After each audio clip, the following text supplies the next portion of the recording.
नमस्कार दोस्तों, आशा की पाठशाला में आप सभी का स्वागत है। आइए बच्चों, आज हम आप सबको कक्षा 4 पर्यावरण पाठ 9 दादी माँ की बगिया कार्य पुस्तिका कैसे भरना है तो आपको शुरू से बताते हैं। तो बच्चों शुरू करते हैं। पहला प्रश्न है, आपके घर के आसपास कौन कौन से पेड़ पौधे हैं, उनके नाम लिखिए। तो बच्चों आपके आसपास अगल बगल कुछ ना कुछ तो पेड़ पौधे रहते हैं।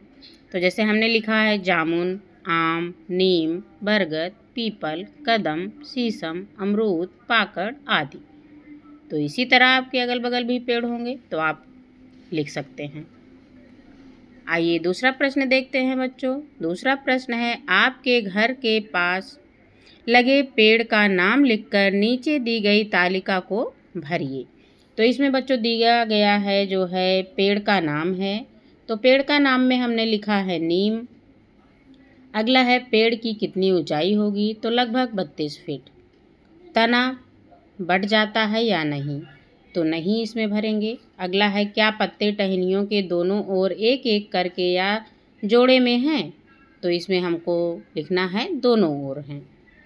पत्ते झड़ जाते हैं या पेड़ हमेशा हरा भरा रहता है, तो बच्चों इसमें हमको भरना है पतझड़ में पत्ते झड़ जाते हैं। फूल किस मौसम में खिलते हैं, बसंत ऋतु में। फूल किस रंग का है, सफ़ेद। फूल सुगंधित है या नहीं, तो इसमें हम हाँ भरेंगे क्योंकि फूल सुगंधित है। पेड़ की जड़ें बाहर दिखती हैं या नहीं, तो इसमें हम बच्चों नहीं भर देंगे। आइए अगले प्रश्न पर चलते हैं। अगला प्रश्न है बच्चों, इसमें देखिए चित्र दिखाया गया है। तो ये आम का पेड़ है बच्चों, इसमें देखिए आम लगे हुए हैं चित्र में। तो नीचे इसमें दिया गया है, नीचे पेड़ पौधे के चित्र दिए गए हैं। चित्रों को पहचानिए और उनके नाम तथा उपयोग लिखिए। तो ये आम का पेड़ है, तो नाम में हम जो है आम लिख देंगे। कौन से काम में आता है, तो इसमें हम भरेंगे आम खाने, अचार बनाने व जूस बनाने के काम में आता है। लकड़ी के काम में व फर्नीचर बनाने के काम में भी आता है। अगला है ये देखिए गुलाब का फूल चित्र बना हुआ है। तो इसमें हम नाम के आगे गुलाब लिखेंगे और कौन से काम में आता है वो लिखेंगे। तो इसमें गुलाब का फूल साज सज्जा के काम में आता है, तो हमने भरा है। आप इसको इस तरह भर लेंगे। अगला है ये देखिए किसका चित्र बना हुआ, केला के पेड़ तो आप लोग देखे ही हैं बच्चों। तो ये केला का फल है, तो इसमें हम केला भरेंगे नाम में। कौन से काम में आता है, केला खाने व सब्जी के अलावा इसका हम सेक बनाने में भी इस्तेमाल करते हैं। नीचे आइए और कुछ दिया गया है, इसको देख लेते हैं। निम्नलिखित में से किस विकल्प में फूल और पत्ते एक ही पौधे के हैं, निशान लगाइए। तो इसमें देखिए ये फूल बना हुआ है गुलाब का, लेकिन ये जो है पत्ती गुलाब की नहीं है तो इसको हम नहीं टिक करेंगे। अगला ये देखिए तुलसी का पत्ती है और ये तुलसी का फूल है। अगला है ये सूरजमुखी का फूल है और ये पत्ती किसी और की है, सूरजमुखी की नहीं है। ये अगला गुड़हल का फूल है, ये लेकिन पत्ती पीपल की दी गई है। तो इसमें बच्चों ये तुलसी की पत्ती है और ये तुलसी के फूल हैं, तो इस पे हम जो है बा वाले पे टिक करेंगे, तुलसी पे। आइए अगला प्रश्न देख लेते हैं। 5 आसपास के पेड़ पौधे की देखभाल के लिए क्या आप क्या करते हैं। तो इसमें जो है बच्चों हम भरेंगे पेड़ पौधों का रख रखाव करती हूँ, काटने से रोकती हूँ, समय समय पर खाद और पानी भी देती हूँ। तो बच्चों अगले प्रश्न पर चलते हैं। अगला प्रश्न है, बगीचे या गमले में मिट्टी को भुरभुरा करने से क्या फ़ायदा होता है। तो इसमें बच्चों हम लिखेंगे पौधों की जड़ों तक सूर्य का प्रकाश व वायु की पहुंच आसान हो जाती है। अगला है निराई में इस्तेमाल किए जाने वाले उपकरणों के नाम लिखिए। तो हम किस चीज़ से निराई करते हैं बच्चों, खुरपी से, तो यहाँ पे हम खुरपी भर देंगे। अगला प्रश्न पर चलते हैं। अगला प्रश्न है निराई के फ़ायदे क्या हैं, लिखिए।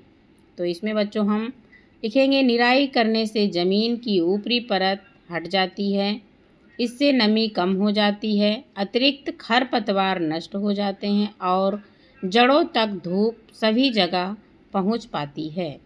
अगला प्रश्न है बच्चों, देखते हैं। खरपतवार फसल के पौधों के लिए जरूरी पानी और उर्वरक का उपयोग अपने लिए कर लेते हैं और पौधों की वृद्धि को भी प्रभावित करते हैं। किस अवस्था में खेत से खरपतवार निकालना जरूरी है?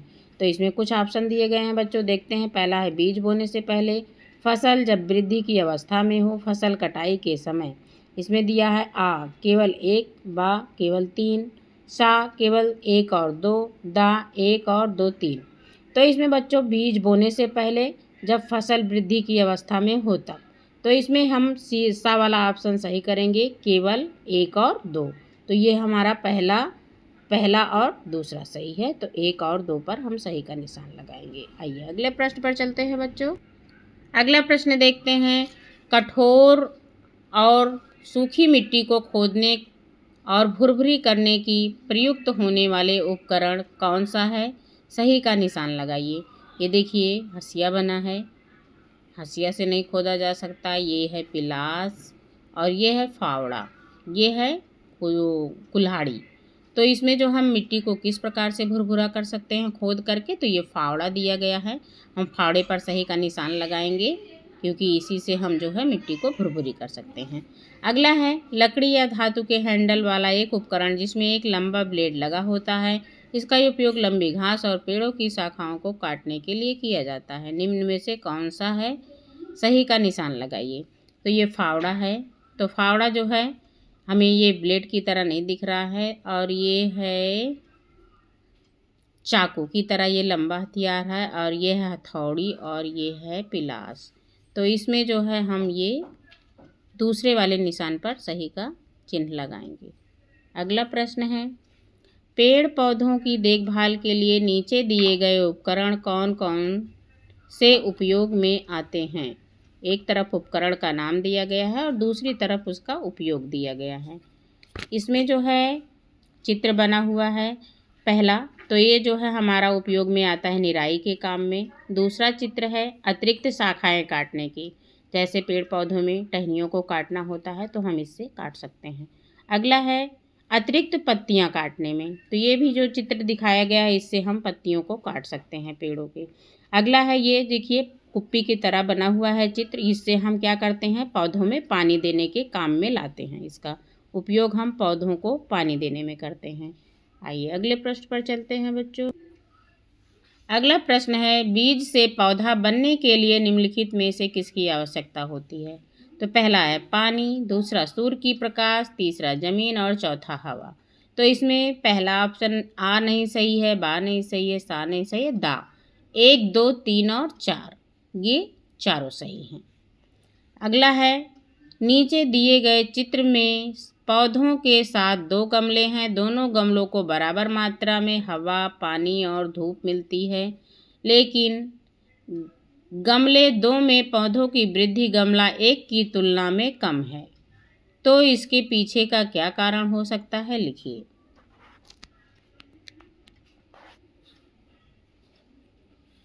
तो इसमें आप बच्चों अपने आप से स्वयं सोच करके लिख सकते हैं। इसमें स्वयं आप इसको करें। अगला प्रश्न है बच्चों, खाद बनाने के बाद हीरा ने इसे अपने बगीचे में पौधे के पास की मिट्टी से में मिला दिया, ऐसा उन्होंने क्यों किया होगा? तो पहला है आ मिट्टी में केंचुओं की संख्या बढ़ाने के लिए, दूसरा बा पौधों को उपलब्ध पोषक तत्वों की मात्रा में वृद्धि करने के लिए, सा है पौधों द्वारा मिट्टी में पानी अवशोषण को कम करने के लिए, दा है मिट्टी में सूर्य के प्रकाश के लिए अवशोषण कम करने के लिए। तो इसमें हम बच्चों बा वाला ऑप्शन सही करेंगे, पौधों को उपलब्ध पोषक तत्वों की मात्रा में वृद्धि करने के लिए। तो अगला प्रश्न पे चलते हैं बच्चों। अगला प्रश्न देख लेते हैं। अगला प्रश्न है जैविक खाद कैसे बनाई जाती है? तो इसमें हम लिखेंगे जानवरों का गोबर, नीम, सरसों की खली, रसोई का सड़ा हुआ कचरा से जैविक खाद बनाई जाती है। अगला है रासायनिक खाद कैसे बनाई जाती है? तो इसमें हम भरेंगे रासायनिक खादों का निर्माण बड़े बड़े कारखानों में होता है, urea, ammonium sulphate, di ammonium sulphate आदि। अगला है प्रश्न कंपोस्टिंग किसे कहते हैं? तो इसका उत्तर लिखेंगे बच्चों अनुपयोगी जैविक पदार्थों गलने और खाद में परिवर्तित होने की प्रक्रिया को कंपोस्टिंग कहते हैं। तो बच्चों, उम्मीद करती हूँ आपको ये पाठ दादी की बगिया पाठ 9 अच्छे से समझ में आ गया होगा और आप लोगों ने अच्छे से भर लिया होगा। तो हमारे चैनल पर अगर आप नए हैं तो हमारे चैनल को लाइक, शेयर एंड सब्सक्राइब ज़रूर करें। मिलते हैं इसी तरह से अगली वीडियो में, तब तक के लिए बाय बाय।